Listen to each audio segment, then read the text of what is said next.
აი მეგობრებო, მე კვლავ გიბრუნდებით ზაზავიზიას პირდაპირ ეთერში.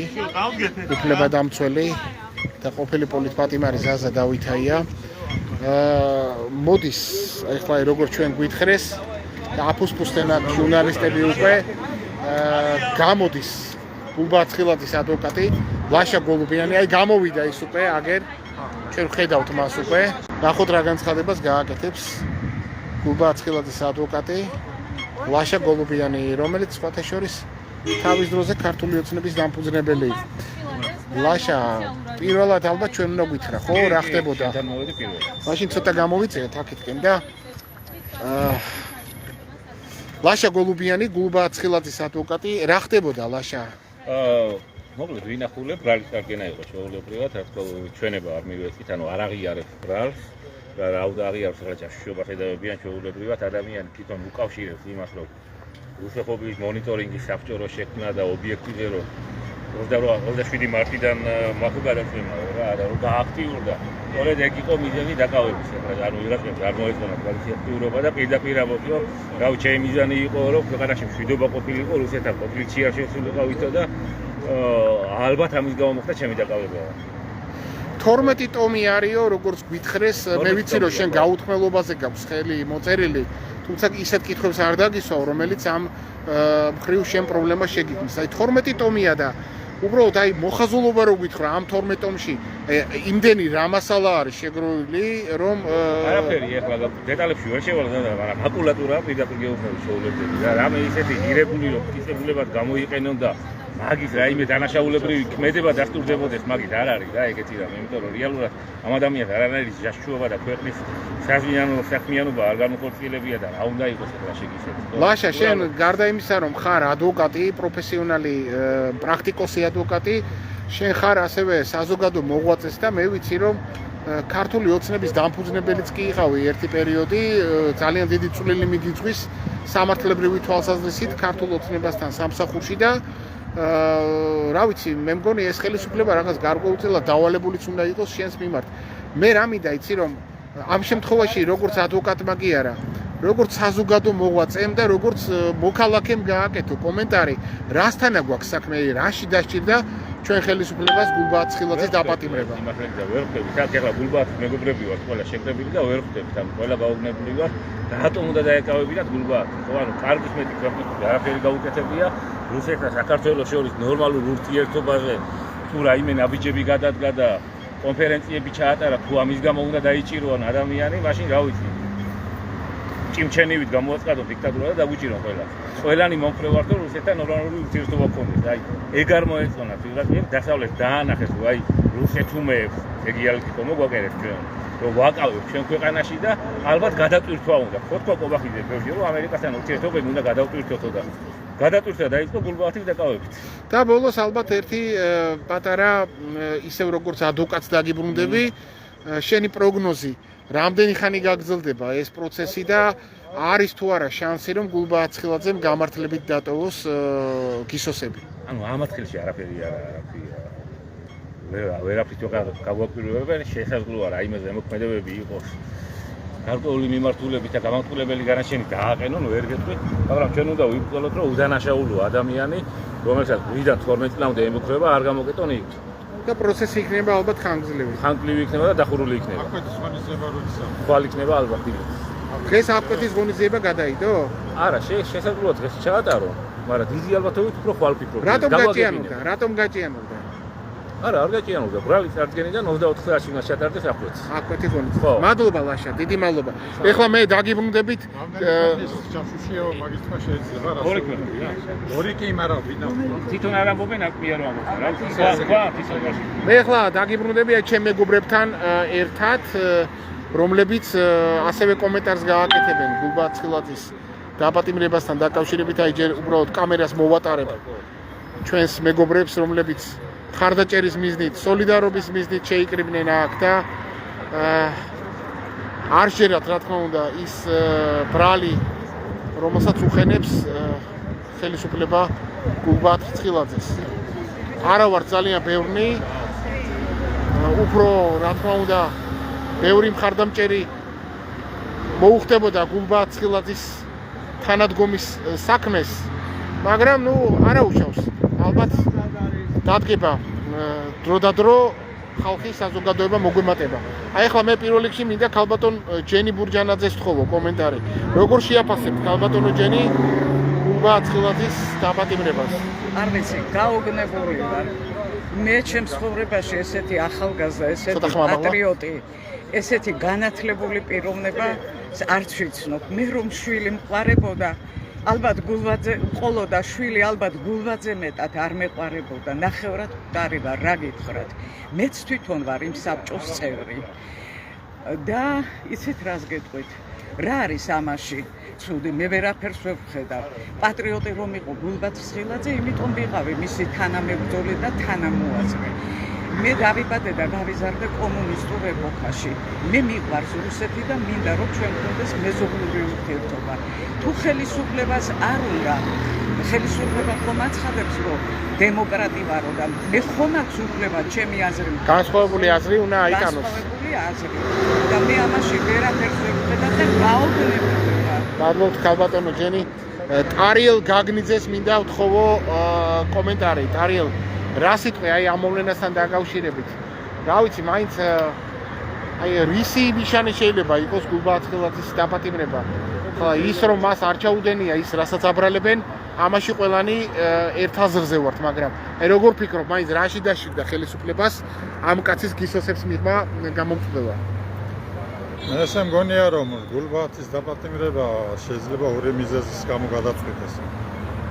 ეს ან შიდა პოლიტიკური კონსენსუსია, ასე ვთქვათ.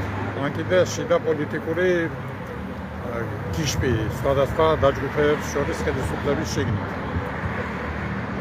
თუ კი ეს საერთო პოლიტიკური კონსენსუსია, ჩათვალეთ რომ საერთო დიპლომატიურ და საერთაშორისო პრაქტიკაში ესეა მიღებული რომ ჯაშუშის ესე საჯაროდ დაკავება ჯაშუშობის ბრალდებით ეს ნიშნავს იმ ქვეყანასთან ღია კონფრონტაციაში შესვლას ოფიციალურად მის ჯაშუშობასაც აბრალებს შენ დაკავებულ პირს.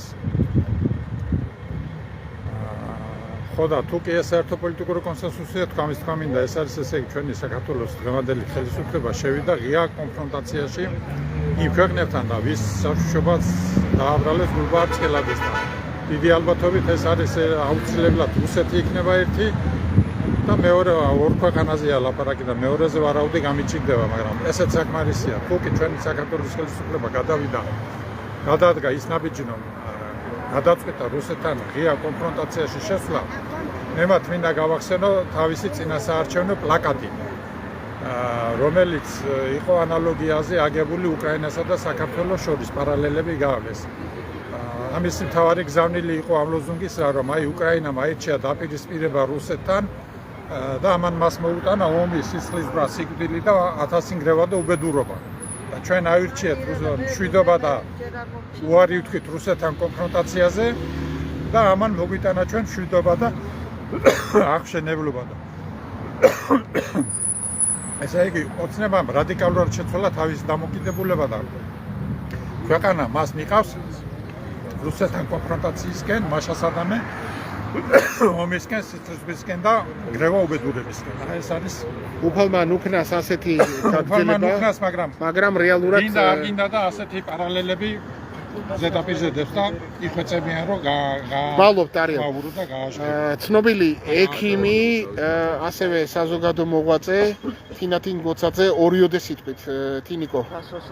ნუ ყველა დაზაფრული ვართ ამ რა თქმა უნდა უნიჭო სპექტაკლით მე ესე ვიტყვი ვის თავში მოიხარშა საერთოდ ეს სცენარი გასაოცარია მაგრამ მე მაგალითად ერთს ვიტყვი საქართველოში ხელისუფლებისთვის მიუღებელი ყველა პიროვნება არის აგენტი COVID ფაშიზმს აპროტესტებ რუსეთის აგენტი ხარ უგარს ვაპროტესტებთ რუსეთის აგენტები ვართ ყველა აგენტები ვართ და ახლა არ არის გასაკვირი რომ ადამიანი რომელიც ღიად იბრძოდა პატრიოტი თავის ქვეყანაზე შეყვარებული და არ მალავდა თავის პოზიციას, ასევე აღმოჩნდა ჯაშუში და თანა ერთი კი არა ორი ქვეყნის და გაგვაგებინონ ცოტა ნათელი მოფინონ იმ ასე ვთქვათ ინფორმაციებს, იმ საიდუმლო დოკუმენტაციას, რომელსაც ეს ადამიანი გადასცემდა ამ ქვეყნებს და ცოტა მეტი რო იტყვიან ნათელი მოეფინოს რომ ადამიანებს გაუჩნდეთ რაღაცა ნდობა ხელისუფლების სასამართლოს და არ მგონია ნათელი რომ მოეფინოს რომ პირიქით ნდობა პირიქით გაცილდება.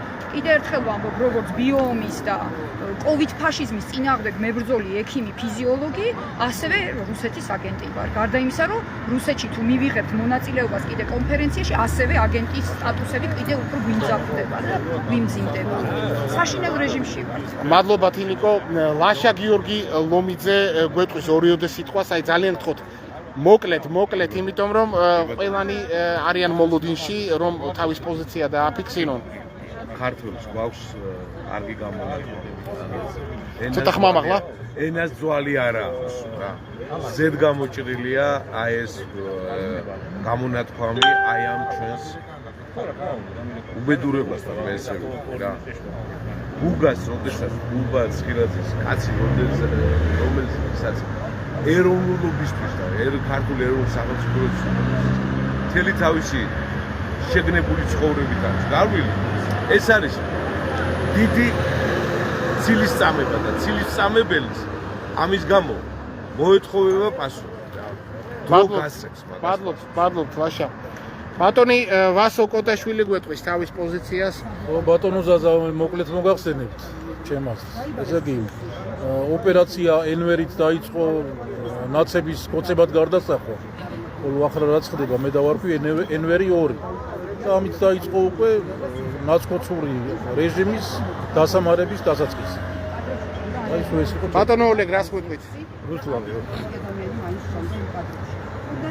მე რა უნდა გითხრათ ახლა გულბათ ცხილაძეზე ესე იგი ხმამაღლა გამყიდველი და ეს რაღაც აბსურდია და ადამიანი რომელიც იბრძვის რუსი ხალხის, აფხაზი ხალხის და ქართული ხალხის ურთიერთობის გაღრმავებაზე და იჩაშუშად გამოაცხადა მაშინ ყველა ისინი უყოფილოა საქმიან ჯაშუში. ანუ ეს არის უნდობლობა თვითონ აფხაზებთან და ოსებთან ურთიერთობის რა თქმა უნდა დარეგულირების სურვილისა. ესე იგი არ უნდა თუ რა, მაგრამ მე არ ამგონია ახლა ხელისუფლებას ეგ არ უნდოდეს, მაგრამ ალბათ ზეწოლაც არის იქიდან ზევიდან, რა ვიცი. ქალბატონი ილონა რას გვეტყვის? მოგესალმებით ბატონო ზაზა. ხმამაღლა შეიძლება?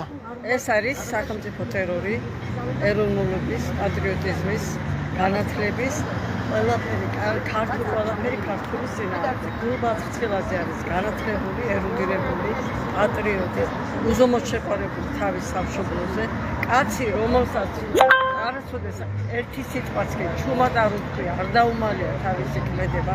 ყველაფერი ღია და აშკარად არის.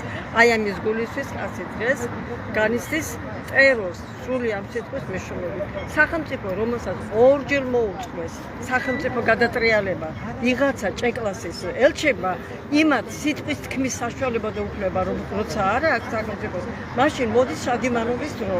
ეს არის ზუსტად ის, რომ საკუთარი ხალხი განტევების ვაცა მიიღო. თავისუფლება გულბათ ცხილაძეს. მადლობა. ბატონ გოგის მინდა გთხოვო პოზიციის გამოთქმა. წარადგინეთ თავიდან პარალელურად თუ შეიძლება. დადაცებული ვარ და რა შემიძლია ასეთი ცრუ ბრალდებით ადამიანი დააკავო ეს ვერც არ მომედგინა და ვერც არ მომიდგენია. გრძელდება ისევ ის ნაცური ქმედებები, რაც საბრალოდენიმე წლის უკან დამთავრდა ნაცები, ხო? არა, კი არ დამთავრდა. დღეს უკვე გრძელდება ეს.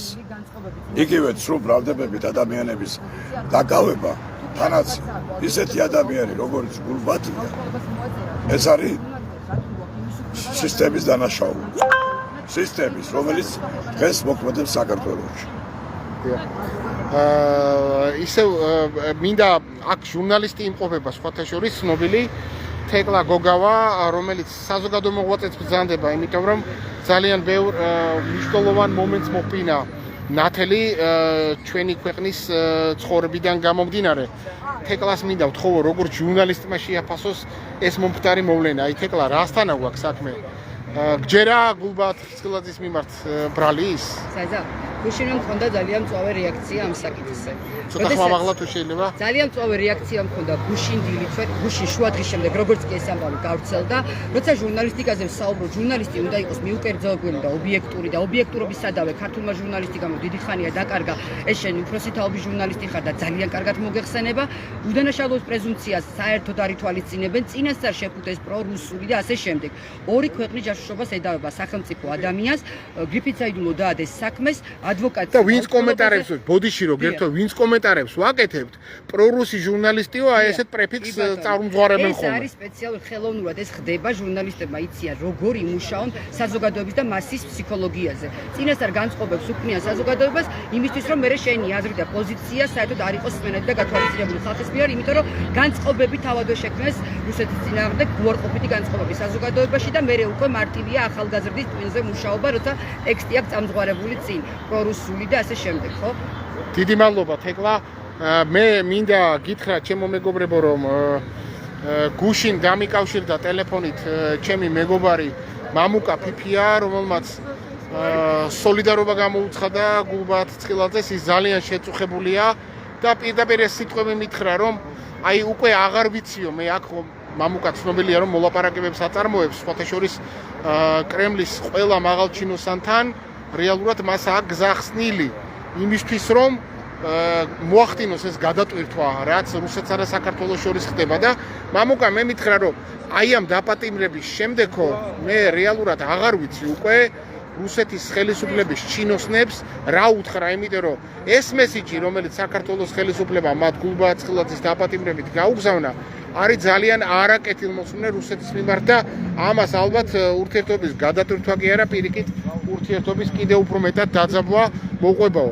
ახლა ჩემო მეგობრებო, მე ისევ მინდა რომ გულბაათ ცხილაძის ადვოკატთან ლაშა გოლუბიანთან გადავიდე ორიოდე სიტყვით. ლაშა, თუ შეიძლება აი აქ გისოსების ფონზე რო დაგინახო, რომლის მიღბას გულბაათ ცხილაძე იმყოფება. აი ერთ რაღაცას მინდა რომ გაუსვათ ხაზი და ჩაგეძიო რა ერთ საკითხში რა. აი გაუთქმელობაზე მოგაწერინეს ხელი. მე არ გთხოვ დაასახელო თუ რის გაუთქმელობაზე მოგაწერინეს ხელი, უბრალოდ მინდა კითხო. რას ასაიდუმლოებს, აი რატომ ასაიდუმლოებს ხელისუფლება ამას?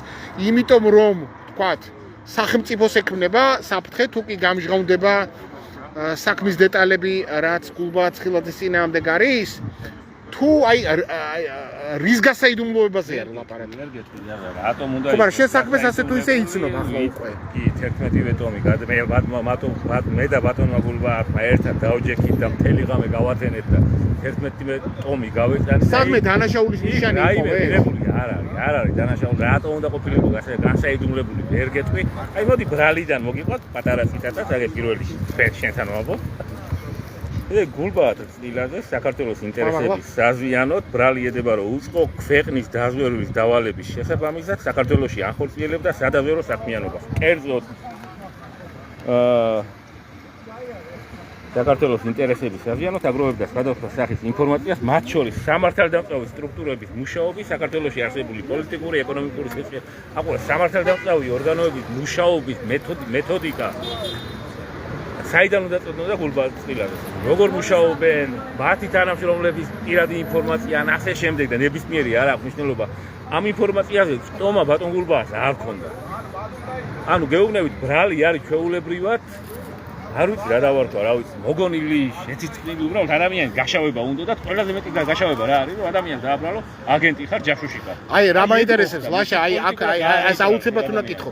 აი თქვათ დაიჯერა საზოგადოებამ ის, რასაც ეუბნება ხელისუფლება, რომ გულბაათ ცხილაძე არის ჯაშუში.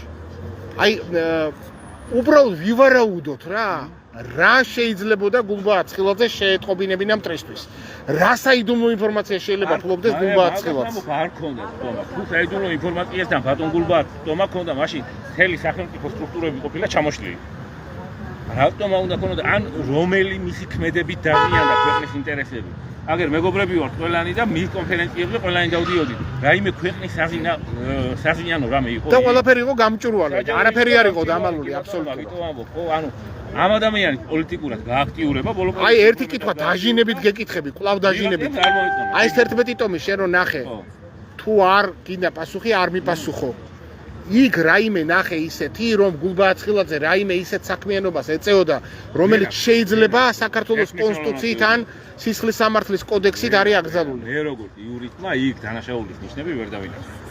ლაშა გოლუბიანმა, ჩემო ძვირფასო მეგობრებო, რომელმაც ხელი მოაწერა გაუთქმელობას, რომელმაც ესე იგი პროცედურული ნორმები დაიცვა და თუ რა თქმა უნდა ხელი რადგან მოაწერა, ამიტომ ვერ ისაუბრებს იმაზე კონკრეტულად რა წერია იმ ბრალდებაში. ლაშა გოლუბიანი იმას აცხადებს, რომ ვერ დაასახელებს რა წერია ბრალში, მაგრამ რაც არის იმ 11 ტომში, თუ 12 ტომში ჩამოთვლილი, არანაირად არ არის შეხებაში საქართველოს სისხლის სამართლის კოდექსით თუ კონსტიტუციით აკრძალულ რაიმე კონკრეტულ ქმედებასთან, რის გამოც შეიძლება ადამიანს აღუკვეთო თავისუფლება და მოათავსო გისოსებს მიღმა. ასე რომ ჩემო ძვირფასო მეგობრებო, მე პირადად როგორც ჟურნალისტი, როგორც რა ვიცი ხა, ჩემ თავს საზოგადო მოღვაწეს ვერ უწოდებ, როგორც ყოფილი პოლიტპატიმარი, როგორც ადამიანი, რომელსაც უბრალოდ რამე შეიძლება შეეკითხო და მოკითხო რაღაცა. მე ასე მგონია, რომ გულბააცხილაძის დაპატიმრება კონკრეტულ რაღაც დანაშაულს კი არ უკავშირდება რაღაც კონკრეტულ PR აქციას, რაღაც კონკრეტულ მესიჯს, რომლითაც ჩვენი ხელისუფლება ვიღაცას მიმართავს და ვიღაცას ატყობინებს რაღაცას, რომ აი გულბააცხილაძე დავაპატიმრე, ამით რაღაცას ეუბნება. რაღაცას ნიშნავს გულბააცხილაძის დაპატიმრება. მოდი ეხლა ჩვენ სათითაოდ რომ დავყოთ ეს სიტუაცია, ხომ? რა შეიძლება ეუბნებოდეს გულბააცხილაძის დაპატიმრებით საზოგადოებას? რომ არასამთავრობო ორგანიზაციები არის მის მხრიდან ნაყვანილი კონტროლზე, კი ბატონო, რა თქმა უნდა, ეხლა რომელიც გავლენის აგენტები იყვნენ დასავლეთის და გინდაც რუსეთის და გინდაც ნებისმიერი ქვეყნის და რომლებიც ესე იგი იკვებებიან მატერიალური სახსრებით და შემდეგ თავის მოღვაწეობას წარმართავენ საქართველოს სახელმწიფოს წინააღმდეგ. რა თქმა უნდა, ასეთი არასამთავრობო ორგანიზაციები უნდა იქნან ხილებული, უნდა იქნან შეყვანილი სიაში, კონტროლის ქვეშაც უნდა იყვნენ, მაგრამ გულბააცხილაძის ორგანიზაცია და საზოგადოება, რომელსაც გულბააცხილაძე ეკონტაქტებოდა, არავის არც გაუფრთხილებია, არც შეუყვანია იმ ნუსხაში, რომელიც საქართველოს სახელმწიფოს საფრთხეს უქმნის. თორე რომ ყოფილიყო ეს მოთხოვნა, რომ ესე იგი ხელი მოეწერა და გაწევრიანებულიყო და ღია, ასე რომ ვთქვათ, გამჭვირვალეობა ეჩვენებინა უშიშროების სტრუქტურებისთვის, თუ რა საქმიანობს მისი ეს არასამთავრობო ორგანიზაცია, გულბააცხილაძე არ იქნებოდა ამის წინააღმდეგ. მისი დაპატიმრება მოხდა მოულოდნელად. ასე რომ რამესიც შეიძლება ატყობინებდეს საზოგადოებას ხელისუფლება გულბააცხილაძის დაპატიმრებით. ალბათ შიშის დათესვა, რომ ფრთხილად იყავით, შეიძლება გულბააცხილაძის დაპატიმრების შემდეგ თქვათ, რომ რომელიმე ეპშტეინური არასამთავრობო ორგანიზაციის ხელმძღვანელი დაიჭირონ და შემდეგ ვიღაცას უთხრან, რომ აი ბატონო ჩემო, ჩვენ სანამ თქვენ დაგიჭირდით, მანამდე გულბააცხილაძე დავიჭირეთო. არ ვიცი, მაგრამ ესეც არ არის პატიოსანი ნაბიჯი, იმიტომ რომ თუ შენ ესე იგი გჭირდება გავლენის აგენტების შესახებ კანონი იმისთვის, რომ მართლაც გავლენის აგენტი ყავდეს კონტროლზე, მაშინ არ არის საჭირო თვალთბაქცობა და არ არის საჭირო ისეთი ადამიანის დაპატიმრება, რომელსაც დანაშაული არ ჩაუდენია. იმ ადამიანს თავის ცხოვრება აქვს, კაცო, და რატო უნგრევ ამ ადამიანს თავის ცხოვრებას? ეხლა მეორე, რამესიც შეიძლება უგზავნიდეს დასავლეთს.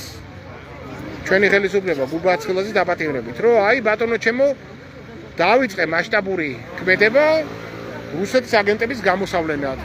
აი სადაც არ გაიხედავთ, გამოიხედავთ, კომენტარიც კი, რომელიც პირადად მე გავაკეთე გულბააცხილაძის დაპატიმრებასთან დაკავშირებით, ეგრევე შეფასება წამოვიდა, აი რუსი ჟურნალისტი, პრორუსი ჟურნალისტი ზაზა დავითაია აფასებს მოვლენებს. რატო ბატონო, რატო აკეთებს მედია ასეთ შეფასებას? ანუ ეს არის რაღაცა გარკვეული უკვე სისტემის შექმნა, შიშის სისტემის შექმნა იმისთვის, რომ ყველანი თქვენ ხართ აყვანილი აღრიცხვაზე და ყველას თქვენ გემუქრებათ გისოსები, ყველას თქვენ გემუქრებათ დაპატიმრება.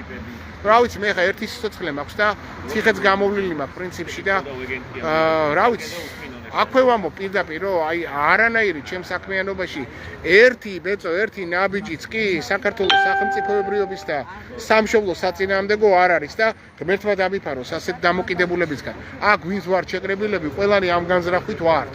უბრალოდ ჩვენს განზრახვას, ჩვენს სულისკვეთებას, ჩვენს დამოკიდებულებას, ჩვენს პოზიციას, რომელიც რუსეთთან ურთიერთობის გადატვირთვას, აფხაზებთან და ოსებთან შერიგებას, რუსებთან შერიგებას ემსახურება, სხვანაირად ფუთავს. არა მხოლოდ ლიბერალური ეგრეთ წოდებული ოპოზიცია, რომელიც პირდაპირ აგენტებს გვიწოდებს და ჩვენს დაპატიმრებას და განადგურებას ითხოვენ. არამედ უკვე ხელისუფლებაც რატომღაც და აი ამ შიშის დათესვას რატომ ცდილობს საზოგადოებაში ერთხელ სააკაშვილის რეჟიმმა სადა ასეთი შიშის დათესვა, თუმცა შედეგად ეს რეჟიმი ჩამოიშალა მთლიანად და მე ძალიან არ მინდა რომ ჩვენი ხელისუფლება იმავე გზას დაადგეს, იმიტომ რომ ამ ხელისუფლების მიმართ ჯერ კიდევ მოყურის პოზაში და პოზიციაში ვრჩები. იმიტომ რომ ამ ხელისუფლების ჩამოშლასთან ერთად ჩამოიშლება ჩვენი სახელმწიფოებრიობა და ჯერ კიდევ არსებული სადავეები აღმოჩნდება ნაცების და ლიბერალების ხელში. თუმცა ამ მოცემულობის წინაშე ამ ხელისუფლებამ თვითონ ჩაგვაყენა რომ ესე იგი ან უნდა იყოს ეს ხელისუფლება, ან უნდა იყოს ნაცური და ლიბერალური მოძრაობა და სხვა არჩევანს ელემენტარულად აღარ უტოვებს ხალხს და ესეც ძალიან დიდი შეცდომა არის, რომ შუა იმდენად არის გაკრეფილი, რომ საზოგადოებას არჩევანის საშუალება არ აქვს დარჩენილი.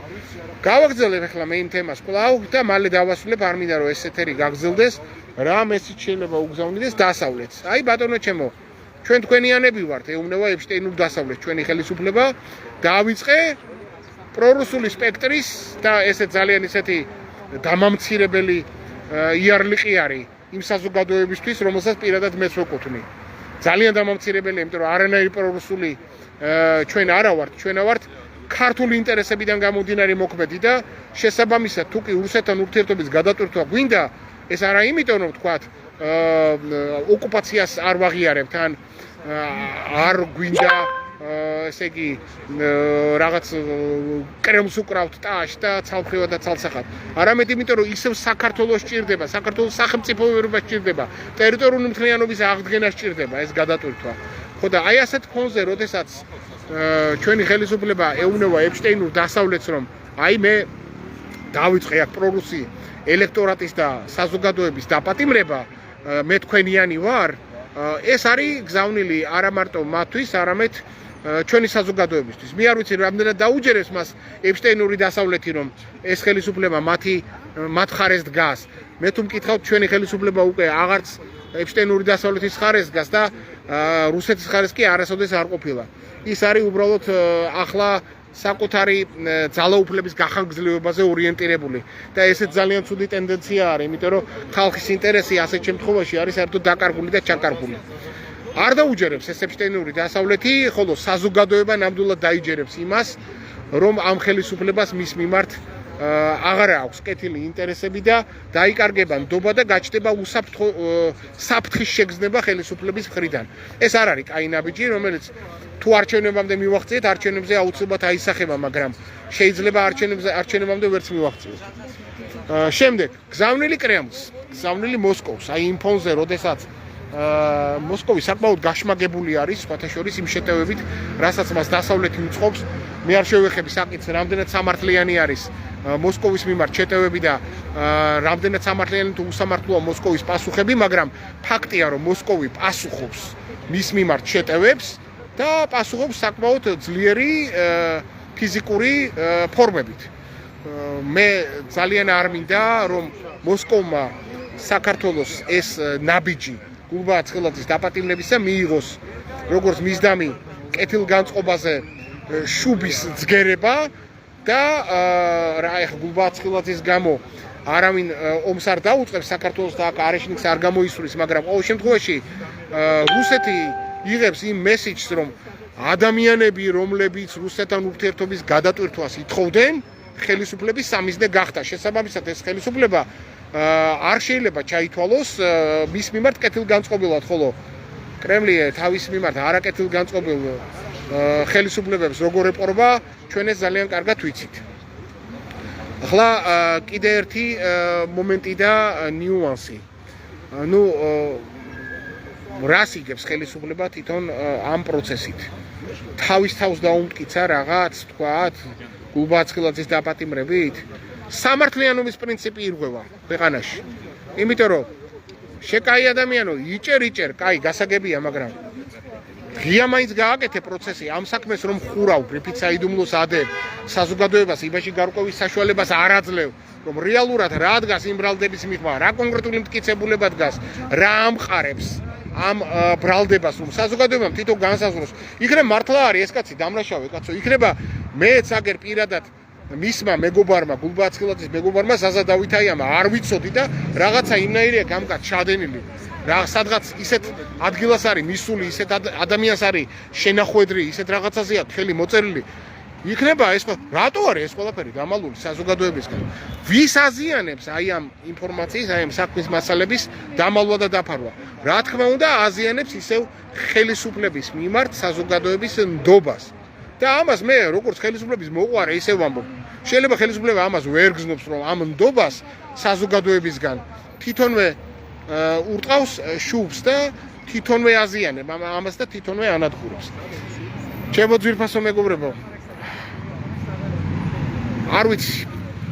არ ვიცი აქ საზოგადოება თუ შიში ჩაეფლო ეს არ მოიტანს კარგ ამბავს. არც ხელისუფლებისთვის, არც საზოგადოებისთვის და არც ქვეყნისთვის. ამიტომ მე მინდა თითოეულ მათგანს მოგიწოდოთ. ქვების როლით კი არ გამოხვიდეთ კაცო ხელისუფლების წინააღმდეგ, მაგრამ დელიკატურად, დილობიანად კონსტიტუციის და სისხლის სამართლის თუ სხვა კოდექსების შესაბამისად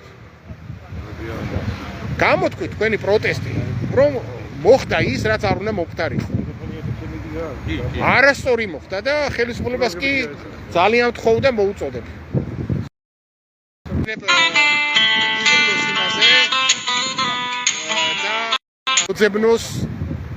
მოძებნოს აი ამ ჩიხური სიტუაციიდან გამოსავალი, რომელშიც თავად შეიყვანა ქვეყანა. იქნებ სასტრაფოდ დაიხიოს უკან, გააკეთოს განცხადება, რომ გულბაცხილაძის დაპატიმრება იყო დიდი შეცდომა, დიდი დანაშაული, შესაძლოა საბოტაჟიც კი ამ ხელისუფლების წინააღმდეგ და დაუბრუნდეს სამართლებრივი განვითარების სწორ კალაპოტს. სხვანაირად არის ჩიხი. სხვანაირად არის სახელმწიფოებრიობის ჩამოშლა. დიდი მადლობა, მე სიტუაციის მიხედვით კვლავ დაგიბრუნდებით ზაზავიზიას პირდაპირ ეთერში. თქვენთან იყო უფლებადამცველი და ყოფილი პოლიტიკური და სინთეზის პატიმარი ზაზა დავითაია. მადლობთ ყურადღებისთვის.